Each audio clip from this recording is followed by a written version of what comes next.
1 करोड़ का सवाल देखा, 5 करोड़ का सवाल देखा, सवाल 7 करोड़ का भी देखा, लेकिन इस बार सवाल है 140 करोड़ का। 140 करोड़ उम्मीदों का। तो तैयार है टीम इंडिया जवाब देने के लिए। डीपी वर्ल्ड एशिया कप शुरू हो रहा है सोनी लिव और सोनी स्पोर्ट्स नेटवर्क के टीवी चैनल्स पर।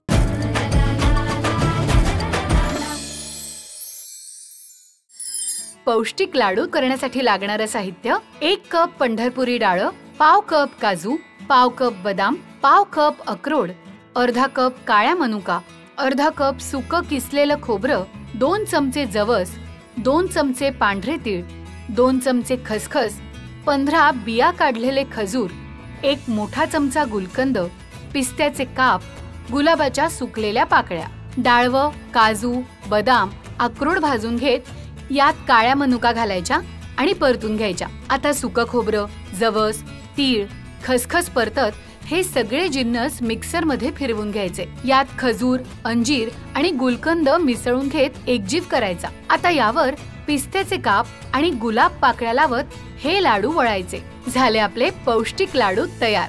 1 कप मी डाळवा घेतलेला आहे। यामध्ये प्रोटीनची मात्रा भरपूर असते, त्याचबरोबर एक बाइंडिंग एजंट म्हणून हे अत्यंत गरजेचं आहे।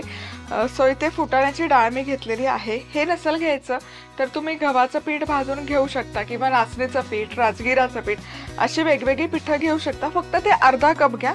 इथे डाळवा मी 1 कप भर घेतलेला आहे। आता हे मध्यम आचेवर हलकसं भाजून घेऊया।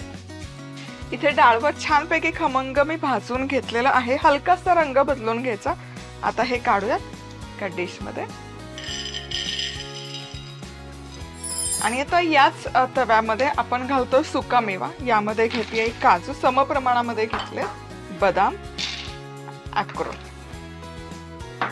आणि हे एकत्र भाजून घ्या। तुपाची आवश्यकता नाही, कारण हे जे आपण घेतलं आहे सुका मेवा यामध्ये नॅचरली नैसर्गिक त्यांचं तेल असतं। सो ते पुरेसं आहे या पूर्ण प्रोसेसमध्ये, त्यामुळे ॲडिशनल तुपाची गरज नाही। पण तुम्हाला लागत असेल तर चमचाभर तूप तुमच्या समाधानाकरता घाला। आता इथे जर बदाम आणि अक्रोड हे नसेल तर काहीही हरकत नाहीये।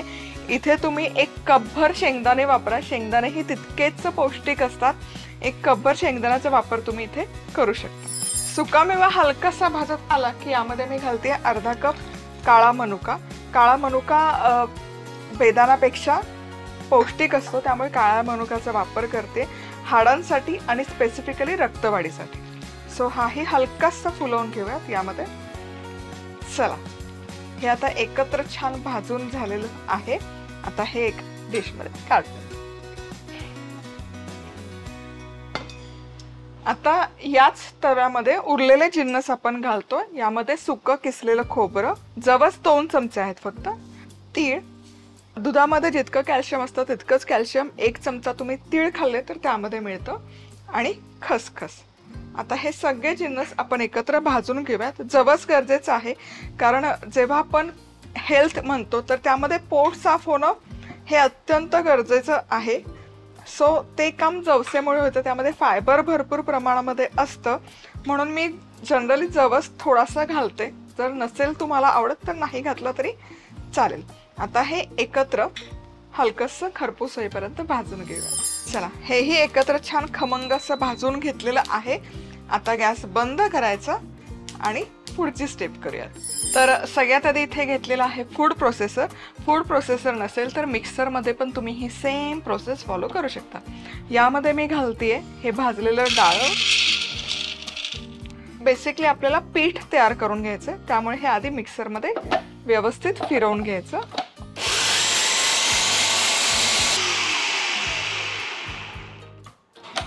हे डाळवं जवळपास असं व्यवस्थित दळून झालेलं आहे। हलकासा रवा ठेवलाय म्हणजे अगदीच दाताखाली चिकट नको वाटायला म्हणून। आता यामध्ये सगळ्यात आधी घालूयात सुका मेवा जो आपण भाजून घेतला होता।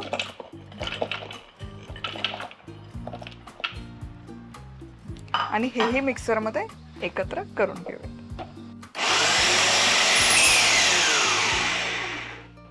सुकामेवा पण छान भरड करून घेतलेली आहे, अगदीच बारीक दळायची गरज नाहीये। बघू शकाल. आता या स्टेजला यामध्ये घालूयात.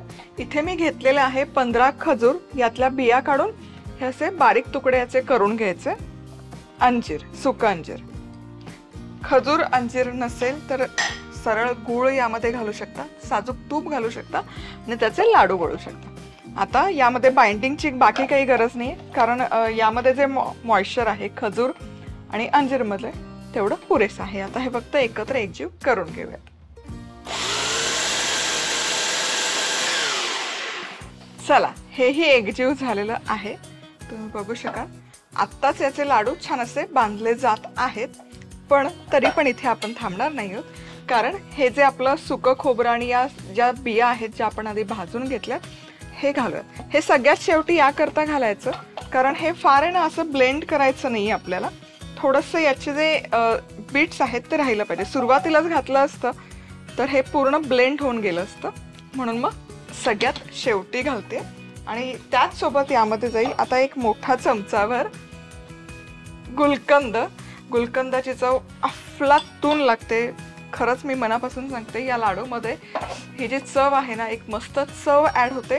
आणि त्याचसोबत खसखस किंवा तीळ आपण घातलेले आहेत. सुकामेवा हा हलकाशा प्रमाणात उष्ण असतो. गुलकंद त्यातली हीट बॅलन्स करायला मदत करतं आणि नैसर्गिक गोडवाही त्यामध्ये ॲड होतो. आता हे एकजीव करून घेऊया.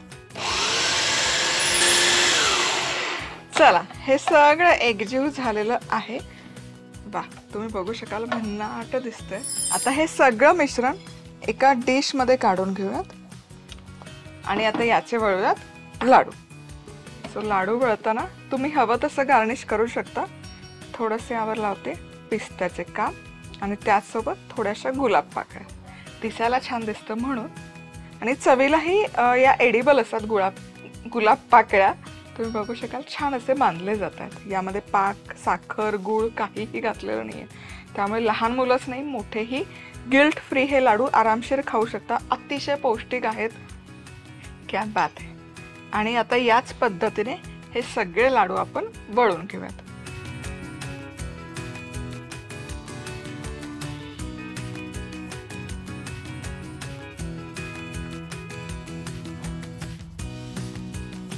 तर हे पौष्टिक लाडू नक्की बनवून बघा आणि नक्की बनवून ठेवा. हे तयार करून ठेवले तर 1.5 ते 2 महिने व्यवस्थित टिकतात.